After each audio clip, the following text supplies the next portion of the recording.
Hadirin hadirat muslimin muslimat yang dimuliakan Allah subhanahu wa ta'ala. Sampai masanya tiba, datang malaikat membawa kain kafan min nur, dari cahaya. Lalu malaikat menampungnya, keluarlah roh. Sejuk terasa dari kaki, naik ke atas, naik, berhembuslah dia dari mulut. Wa nafakhtu fihi min ruhi, aku hembuskan, aku tiupkan. Dulu waktu masuknya ke tanah, ke daging itu ditiup, maka keluarnya pun juga keluar. Maka mata memandang, ruh keluar. Biji mata memandang, keluar biji mata. Makanya orang yang mati itu matanya terbuka. Makanya yang pertama kita lakukan menengok orang mati adalah memejamkan mata. Allahumma ghafir li abdus samad warfa' darajatahu ma'al ghabirin. Inna lillahi wa inna ilaihi raji'un. Makanya saya jarang-jarang datang bila ada sebut, Ustaz ada orang meninggal dunia, sudah lama, baru sejam, nanti saya datang. Sebab apa? Saya takut nak pejamkan mata dia. Agak-agak sudah dipejamkan orang, baru saya datang. Saya datang, dah 3 jam, 4 jam, alhamdulillah saya datang. Belum tutup lagi. Iya. Kenapa? Menunggu Ustaz Somad.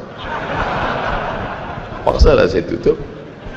Allahumma firli fulan ibn fulan warfa' darajahum al-ghari. Inna lillahi wa inna ilaihi. Mana istri yang katanya sayang, kaulah bulan, kaulah bintang, setengah nafasku pergi, buah hati bulayan jiwa. Ketika roh ada dari jasad, memang betul kata dia sayang, tapi manakala roh keluar dari jasad, dia pun takut menengok mata kita. Dia takut menengok kita. Dia takut jam pukul 2 malam, jam 1 tutup balik. Na'udzubillah. Begitulah kalau kematian sudah tiba. Sampai pada akhirnya dia tutup. Innalillah wa inna ilaihi raji'un. Selepas itu roh pun keluar, dibawa. Kalau dia baik, roh itu dibawa, dimasukkan ke dalam kain kafan min nur. Hadis riwayat Ahmad bin Hanbal. Lalu dibawa oleh malaikat sampai ke pintu langit. Malaikat bertanya, inikah orang yang amalnya selalu dibawa pagi, dibawa petang? Inikah orang yang amalnya selalu dibawa hari Kamis? Inikah amalnya yang selalu dibawa pada bulan nisfu Sya'ban? Ya, inilah orangnya. Kam min masyhurin fil ardi walam yakun ma'rufan fis sama. Bukan hadis. Berapa banyak orang yang namanya masyhur di bumi, tapi malaikat tak mengenal dia. Tapi berapa banyak orang yang tak masyhur di bumi, tapi malaikat mengenal dia. Mengapa? Karena amalnya pagi dan petang dibawa oleh malaikat. Orang ini mana? Belum datang. Orang ini mana? Belum datang. Orang ini mana? Belum datang. Disambut dia, disambut kedatangannya. Masya Allah, tabarakallah. Mudah-mudahan kita termasuk orang yang disambut oleh malaikat karena amal soleh kita. Maka bila saya datang di suatu majlis, malam tadi datang di Shah Alam, orang menyambut ramai. Malam ini datang ke Masjid Muaz bin Jabal, ramai. Esok malam di Terengganu datang, tak tahu entah ramai entah tidak. Ramai. Dalam hati, hai Abdul Somad, apakah malaikat akan menyambut engkau nanti juga dalam keadaan ramai? Kalau engkau ikhlas, iya. Tapi kalau tidak ikhlas, na'udzubillah. Nabi Isra Mi'raj berjumpa dengan orang yang sudah lama mati. Bagaimana rasa kalian mati? Apa kata mereka? Seperti kambing yang dikuliti hidup-hidup, seperti tebasan pedang di tempat yang sama beratus kali, seperti kail mata pancing yang masuk ke dalam kulit yang basah, ditarik, disentapkan sehingga terikut dagingnya sampai keluar. Makanya selalu kita berdoa, Allahumma hawwin alaina fi sakaratil maut, taubatan qablal maut, taubat sebelum mati, wa rahmatan indal maut, dapat rahmat ketika mati, wa maghfiratan ba'dal maut, mendapatkan ampunan sebelum mati. Allahumma hawwin alaina fi sakaratil maut. Makanya doa selamat itu baca pelan. Baca pelan, renungkan. Ini sekarang banyak orang baca doa selamat cepat-cepat. Maut. Apa maut aja nih? Saya tak pernah menghafaz doa itu pakai kertas, tak pernah. Wa taubatan qablal maut, wa rahmatan indal maut, wa maghfiratan, belum pernah. Kenapa Ustaz boleh hafaz? Sebab dulu dibawa oleh ayah, dibawa oleh bunda, dibawa dalam acara tahlil, dibawa dalam kenduri orang mati, dibawa. Tiap hari telinga mendengar Tuan Imam membaca pelan, maka kita ingat. Wa taubatan qablal maut, wa rahmatan indal maut. Anak-anak kita ini, walaupun mereka lari sana sembang sini, tapi telinga mereka mendengar. dan anak-anak ni hafaz. Kadang anak hafaz, ibu bapa tak hafaz. Sebab apa? Sebab dia golden age, usia emas. Mereka hebat, mereka kuat ingatannya, menangkap hafazan itu begitu kuat. Maka kita ajarkan mereka doa itu pelan-pelan. Sebab bila kita ajar kuat-kuat, mereka balik, dia panggil, ibunda dia panggil, cuba kau baca apa doa tadi? Maut. Apa mau aja ni? Sebab di Iraq banyak orang mati, sebab di Suriah banyak orang mati, di Palestin banyak orang mati, di Rohingya banyak orang mati. Padahal maknanya amat sangat dalam. Allahumma hawwin alaina, ringankan kami fi sakaratil maut. Tidak ada gunanya amal banyak kalau tidak selamat dalam sakaratul maut. Makanya kita selalu minta kepada Allah, Allahumma khtim lana bi husnil khatimah wala takhtim alaina bi su'il khatimah. Allahumma ja'al akhir kalamina, jadikan akhir kalam kami inda tihai ajalina, ketika ajal kami sampai, jadikan akhir kalam kami yang terakhir keluar dari mulut kami qaula la ilaha illallah Muhammadur Rasulullah. Allah biasa orang takbir ini nak pergi perang, menghadapi sakaratul maut penting juga takbir. Sebab di situ banyak segala macam godaan-godaan. Datang syaitan membawa air, katanya menjelang sakaratul maut itu haus, panas, haus, maka datang syaitan membawa air. Engkau sebut nama aku bagi air. Mau? Kata dia. Mau? Engkau mau? Sebut nama aku. Tapi bila iman kita kuat, maka dia tidak akan mampu untuk menggoda kita. Sampai kapan setan tak pernah berputus asa? Sampai bila? La atiyannahum min baini aydihim, aku datang dari hadapan, wa min khalfihim, aku datang dari belakang, wa an aymanihim, aku datang dari kanan, wa an syama'ilihim, aku datang dari kiri.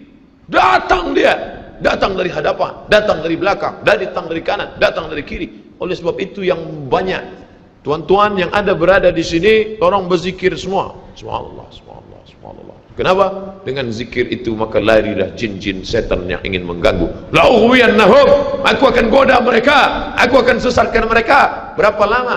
Madamat arwahuhum fi ajsadihim, selama ruh ada dalam jasad, aku tak akan pernah berhenti sampai akhir keluar jasadnya dalam keadaan mati, tidak menyebut Allah Subhanahu wa taala. Itulah punca mereka. Makanya kita selalu berzikir. Esok pagi terjaga dari tidur automatically, karena kita sudah programkan di kepala kita, manakala terbuka, alhamdulillahilladzi ahyana ba'da ma amatana wa ilaihi nusyur.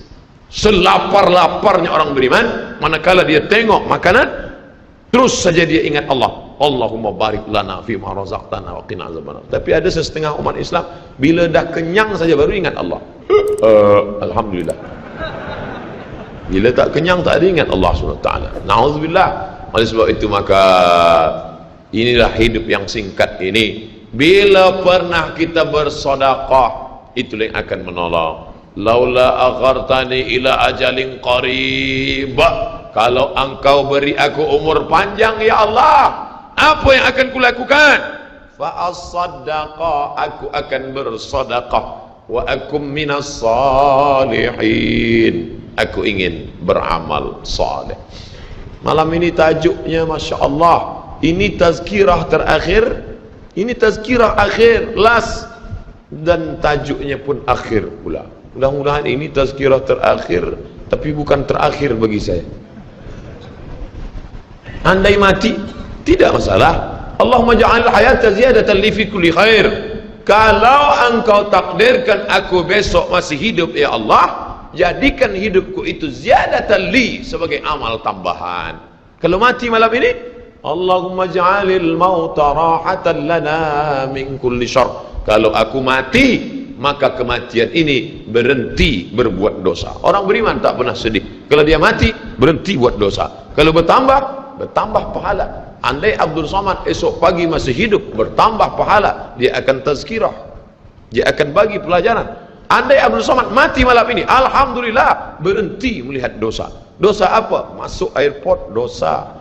Masuk ke plane pesawat terbang, dosa. Dosa apa? Dosa mata. Takkan tak kita tengok? Mata terbuka, takkan kita tutup? Maka orang beriman sentiasa menjaga dirinya, tak pernah dia berkeluh kesah, tak pernah dia mencaci maki. Kenapa aku matikan aku ya Allah? Kenapa umurku pendek ya Allah? Ridha kepada Allah. Itu yang selalu kita katakan, raditu billah rabba wa bil islami dina wa bi muhammadin nabiyyan wa rasula. Aku ridha.